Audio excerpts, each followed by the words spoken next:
لو أنزلنا هذا القرآن على جبل لرأيته خاشعا أنزلنا هذا القرآن على جبل لرأيته خاشعا أنزلنا هذا القرآن على جبل لرأيته خاشعا متصدعا من خشية وتلك الأمثال نضربها للناس لعلهم يتفكرون.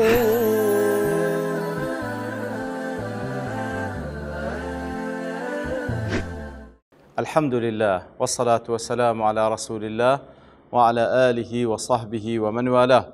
السلام عليكم ورحمة الله. برزان خوش حالم لواني 924 لوانا كاني تفسير قرآني بيروز بيم وخزمتان ومن بس رزامندي رب العالمين وهوادان مئوي آج السودي لور بقرن. أعوذ بالله من الشيطان الرجيم. بسم الله الرحمن الرحيم. واعلموا أنما أموالكم وأولادكم فتنة وأن الله عنده أجر عظيم. بەڵێ خۆشەویستان لە ئاەت پێشووتر وەکولها وانەی ڕابردوو لە خزمەتی دابووین. خۆی گەورە سوبحانەهو وتەعالا فەرمانی بە ئیمانداران کردکەوە خیانەت لەگەڵ ئەڵڵا تەعالا لەگەڵ پێغەمبەرەکەی صلی الله عليه وسلم لەگەڵ ئەمانەت نەکەین. دیارە یەکێک لە ئەسبابەکانی خیانەتکردن ئەنجامدانی گوناح ئەوەیەکەوە ئینسان لەبە خاتری ماڵ و منداڵ دەیکات، کەواتە ئەو ماڵ و منداڵە بەڕاستی فتنەیە، واتە مایەی تاقیکردنەوەیە. لۆیە لە دوای خی گەورە دەفەرمی بزانکەوە ماڵتان و منداڵتان فتنە و تاقیکردنەوەیە، بەڵام لە مقابلدا بزانکەوە ئەڵڵا تەعالا ئەجر و پاداشێکی گەورەی لەلایە. واعلموا أنما أموالكم وأولادكم فتنة، وەکو لە تەفسیری قاسمیدا ئەی محنة من الله ليبلوكم. محنەتێکە واتە تاقیکردنەوەیە، پێی تاقی دەکرێنەوە. هل تقعون بهما في الخيانة؟ ئایا بەهۆی ماڵ و منداڵەوە دەکەونە خیانەتکاری؟ أو تتركون لهما الاستجابة لله ولرسوله، يعني ئەوەتە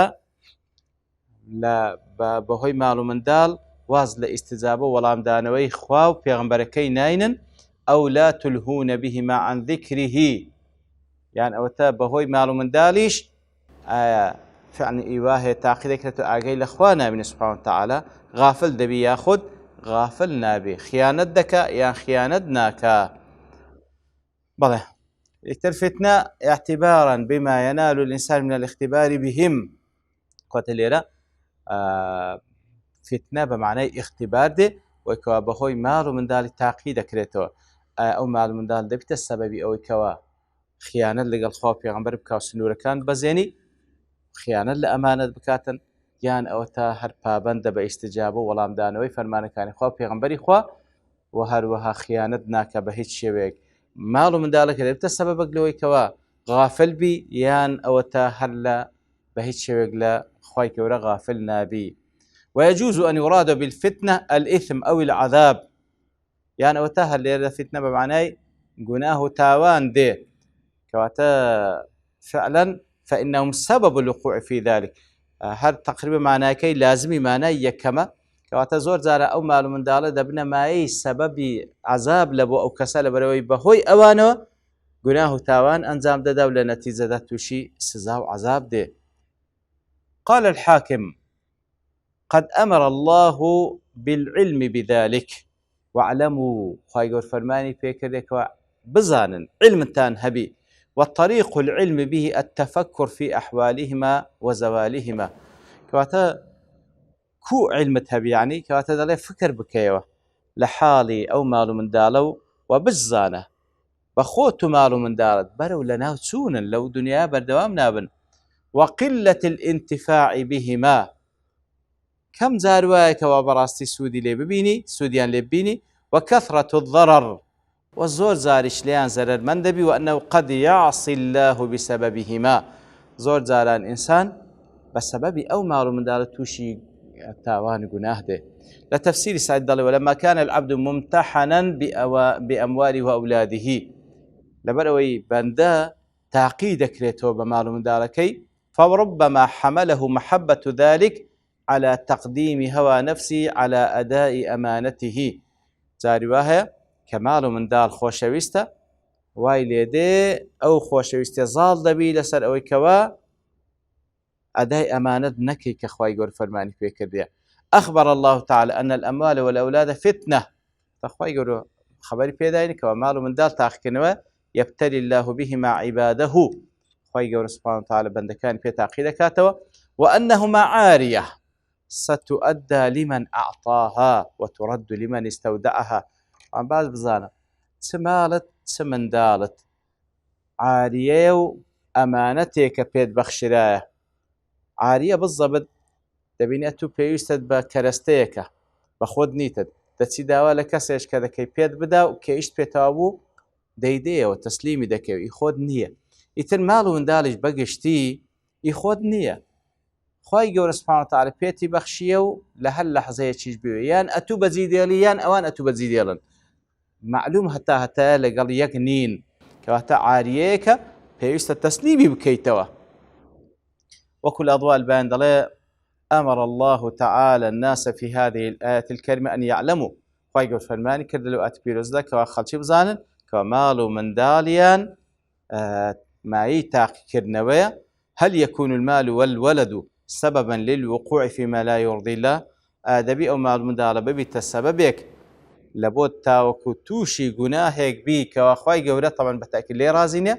وزاد في موضع آخر أن الأزواج فتنة أيضا لهذا باسی لە ماڵ و منداڵ کردیە بەڵام لە ئاەتێشتر خوای گەورە باس لە هاوسەریش دەکاتن عینی ئەوانش وەکو ماڵ و منداڵ مای تاقیکردنەوەی فأمر الإنسان بالحذر منهم أن يوقعوا فيما لا يرضي الله.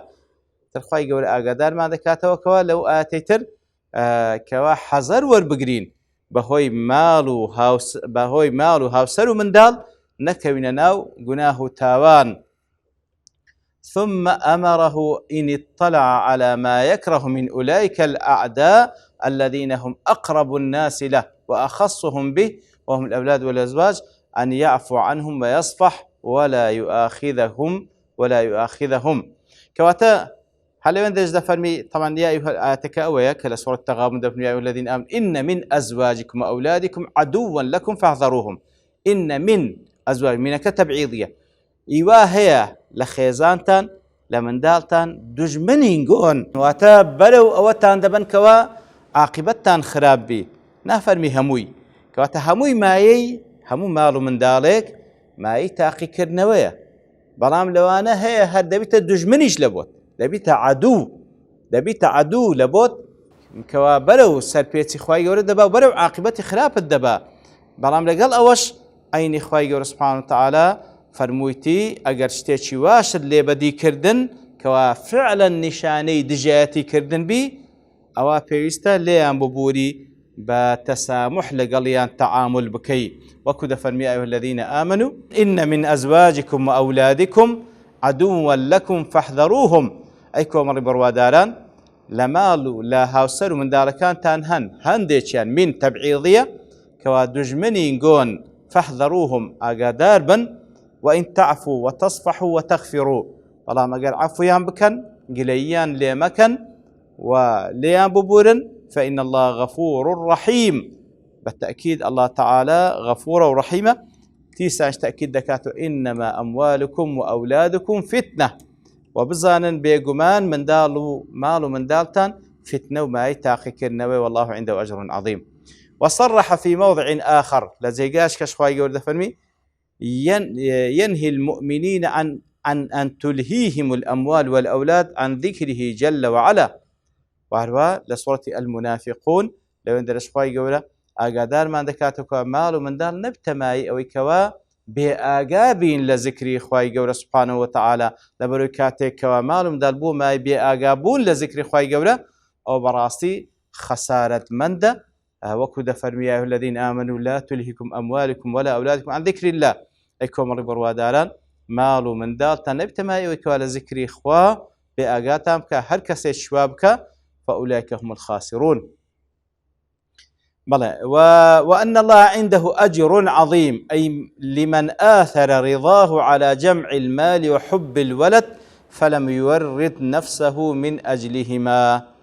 کەواتە الله تعالى بێگومان ئەجر و پاداشتی زۆر گەورەی هەیە لۆ چێ لۆی کەوا ڕەزامەندی خوا هەڵدەبژێری لەسەر ئەوەی کەوا تەنها خەریکی جەمعی ماڵ و هەروەها خۆشەویستی منداڵ وای لێ بکاتن کەوا بێ ئاگابی لە فەرمانی خوا یاخود خۆشەویستی منداڵ یاخود خۆشەویستی ماڵ وای لێ بکە کە خیانەت بکات سنووری خوا ببەزێنی ئەگەر وای نەکرد بەڵکو ماڵ و منداڵەکەشی لە تاعەتی خوا صرف کرد بەو شێوەی تەعامل کرد کە خوا دەیەوێت سوبحانه وتعالى ئەوە بەرامبەر بەوی خوای گەورە ئەجر و پاداشتێکی زۆر گەورەی هەیە.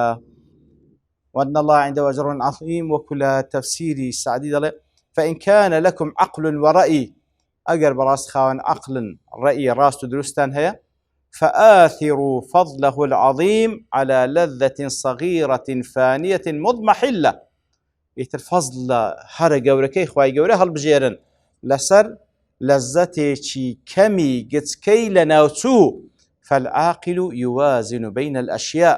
يتركس عقله كسي هوشمن براستي موازنة دكا يعني تمشى دكا كامي مهم ترى كامي مصلحة زيادة اللي بدنيا قيامته أو يان هل بجيري. انزل وكل تفسير قاسم دلي قيل هذه الآية من جملة ما نزل في أبي لبابة. قلت رايك أو آتاش لازمني أو آتاني درباري أبي لبابة دابزيا لبرتسيبو وايكرد لبري مالو من دالكي لمنطقيك بو كوا لجر دستي بني قريظة بو باشان.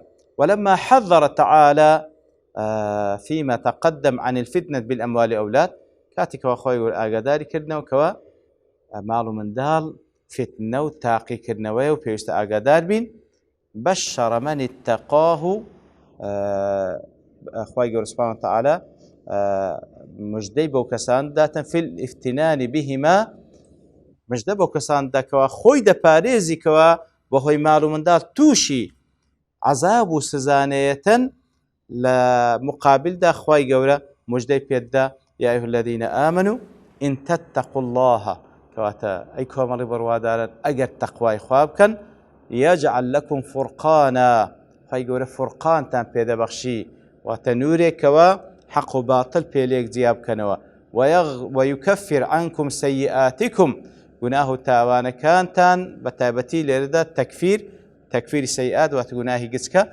ليتان دستريتوا ويغفر لكم وقناه قوركانشتان ليخوش دبي والله ذو الفضل العظيم. الله تعالى خاون فضل هر قوريا. والله وكل قاسم دفنوا والذين آمنوا إن تتقوا الله أي مكومر بروادان أجر تقوى إخواب كان عفوا لتفسير سعيد له امتثال العبد لتقوى ربه كاتك وبندا فبندا بتقوى بالوردقاري عنوان السعادة وعلامة الفلاح. هر بنديك كاتوا بابند بي بتقوى إخواي قولة أو نشاني بختوري سرفرازي أو بندية. وقد رتب الله على التقوى من خير الدنيا والآخرة شيئا كثيرا. إتر لرولآت إتر خواي قولة لنتيجة التقوى وبابدبون بالتقوى تندين أزر باداشتو خير بابنين أزر باداشتو خير الدنيا وقيامة بازدكا. فذكر هنا أولي رباس كده أن من اتقى الله هركسك تقوى إخوابك حصل له 4 أشياء سارشتي بيدا بخشي كل واحد منها خير من الدنيا وفيها. هل يقلو سارشتا خير تلو تساكت للدنيا ولقيامة.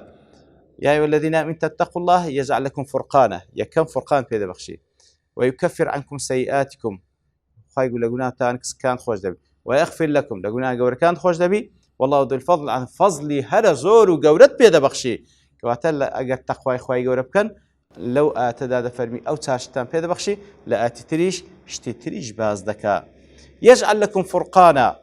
وكل تفسير قاسم دلي قول مهايمي نقل كردي دلي أشار تعالى إلى أن من ترك الخيانة واستجاب لله كواتا ليرى إشارة دكا إخوي جورب هر كسي تقوى إخوي جورب كبوي خوي لخيانة بباريزي بلكو ولامو بابنو استجابه ولامي هبي لبو بانجوازي خوا سبحانه وتعالى لبو بانجواز پیغمبر صلى الله عليه وسلم فلا يخاف على أهله وماله وعرضه كما خاف أبو لبابة. وكو أبو لبابة وايليني لترسي مالو من دالكي كوا أوان زرر بكن بس اشتاق بكا كوا دواتر وكو بخوي دلتن أو خيانة من قال خوا پیغمبر خوا كر. فإن من اتقاه تعالى الكسيق تقوى الله تعالى بكا فلا يجترئ أحد على أهله وحوزته. با متأكيد بی هەر کەسێک تەقوای خوا بکە سوبحانەهو وتەعالا هیچ کەسێک جورئەت ناکا بچی دەست درێژکە لە بۆ عائیلەکەی و لە بۆ بنەماڵەکەی ئەو، لأنه يؤتى فرقانا فرقانش پێدەبەخشی يفارق به سائر الناس، ئەو فرقانێک کە پێی دەبەخشی لە غەیری خۆی لە خەڵکی جیاد دەکاتەوە من المهابة والإعزاز. لێرەدا فرقانەکەی مەهایمی بەچلێک دایتەوە دەڵێ خوای گەورە هەیبەتە چوای پێدەبەخشی کەس جورئەت ناکا بچی دەست درێژ بکە لە بۆ ماڵ و منداڵەکەی ئەگەر تەقوای خوا بکە سوبحانەهو وتەعالا. کەواتە وانەبی لە پێناوی دیفاعکردن لە ماڵ و منداڵەکەی بچی سنووری خوا بەزێن و خیانەتێک بکە، بەڵام بە پێچەوانەوە ئەگەر تەقوای خوا بکە ئەوە هەڵبژێری خوای گەورە هەیبەتێک و عیززەتێک شوای پێدەبەخشی کەس جورئەت ناکە دەست درێژ بکە لە بۆ ماڵ و منداڵەکەی. دیارە بە شێواز کەش ئەو فورقانە لێک درایتەوە، بەڵام لەبەر تەواوبوونی کات دەوەستین بە پشتیوانی خوای گەورە لەوانەی داهاتوو دێینەوە خزمەت ئەو ئاەتە.